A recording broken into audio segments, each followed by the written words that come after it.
भारत के चंद्रयान-2 के नाम एक और सफलता। मून ऑर्बिटर ने रिकॉर्ड किए 1400 से ज्यादा रहस्यमय सौर तूफान। सूर्य जब सक्रिय होता है तो सौर फ्लेयर्स नामक विस्फोट होते हैं, जो कभी-कभी ऊर्जावान कणों को इंटरप्लानेटरी स्पेस में भी उगलते हैं।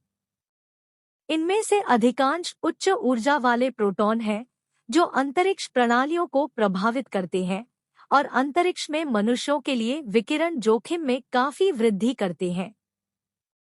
वे पृथ्वी के मध्य वायुमंडल में बड़े पैमाने पर आयनीकरण का कारण बन सकते हैं। भारत के चंद्रयान-2 चंद्रमा ऑर्बिटर ने भारी तादाद में रहस्यमय सोलर फ्लेयर्स का पता लगाते हुए इनको सूचीबद्ध किया है। इस नए शोध ने सूर्य के वायुमंडल से आने वाले रहस्यमय, धीमी गति से बढ़ने वाले और अत्यधिक गर्म विस्फोटों की एक सूची बनाई है। इससे पता चलता है कि इन अजीब तरह की सुस्त चमक की पर्याप्त मात्रा, जो पहली बार 1980 के दशक में खोजी गई थी, एक गहरी जांच की आवश्यकता है। धीमी गति से बनने वाली सोलर फ्लेयर्स की सबसे व्यापक सूची से पता चलता है कि ये सभी तेज नहीं होती है।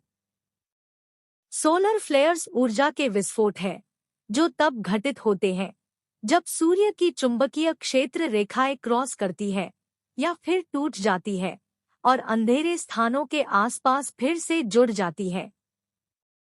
इनको सनस्पॉट कहा जाता है। ये रेडिएशन अगर तेज हो तो उपग्रहों को नुकसान पहुंचा सकता है, यहाँ तक कि पृथ्वी पर बिजली और संचार बुनियादी ढांचे को भी प्रभावित कर सकता है। कुछ मिनटों से लेकर कुछ घंटों तक चलने वाली सोलर फ्लेयर्स को उनके द्वारा उत्सर्जित ऊर्जा की मात्रा के आधार पर वर्गीकृत किया जाता है। हालांकि इस नए शोध ने सोलर फ्लेयर्स को उस गति के आधार पर वर्गीकृत किया है जिस पर उनकी ऊर्जा वास्तव में बनती है। यह दर्शाता है कि कई सोलर फ्लेयर्स चाबुक के झटके जितनी तेजी से ऊर्जा नहीं छोड़ती और धीरे-धीरे नष्ट हो जाती है। चंद्रयान-2 से लगाया 1400 फ्लेयर्स का पता।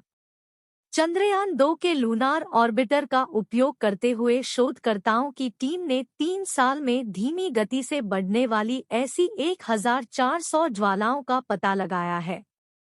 इससे पिछले 40 वर्षों के सौर अध्ययन के दौरान पाई गई लगभग 100 धीमी ज्वालाओं की सूची में एक अहम वृद्धि हुई है। 2000 के दशक की शुरुआत से ही सोलर फिजिक्स कम्युनिटी में इस बात पर आम सहमति थी कि ज्यादातर सोलर फ्लेयर्स तेजी से बढ़ती तीव्रता वाली होती हैं, जिसके बाद धीमी गति से क्षय होता है।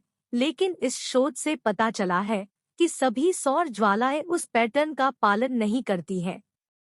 इस शोध टीम को कैलिफोर्निया विश्वविद्यालय के अरविंद भारती वल्लुवन डिएगो ने लीड किया है। वल्लुवन ने कहा, पहले धीमी गति से बढ़ने वाली फ्लेयर्स या हॉट थर्मल ज्वालाओं को नजरअंदाज कर दिया गया था क्योंकि अवलोकन डेटा में सौर ज्वालाओं का पता लगाने के लिए उपयोग किए जाने वाले कंप्यूटर एल्गोरिदम ने तेजी से बढ़ने वाली फ्लेयर्स पर ध्यान केंद्रित किया। हमने ऐसा नहीं किया और अधिक सामान्य दृष्टिकोण अपनाया। हमने जो देखा वह यह है कि बहुत अधिक धीमी गति से बढ़ने वाली ज्वालाएं महत्वहीन उपसमूह नहीं है। वास्तव में वे सभी ज्वालाओं का 1/4 हिस्सा बनाते हैं। इसलिए हमें गर्म तापीय ज्वालाओं का अध्ययन करने की आवश्यकता है। वर्तमान में इनके बारे में हमारी समझ काफी सीमित है।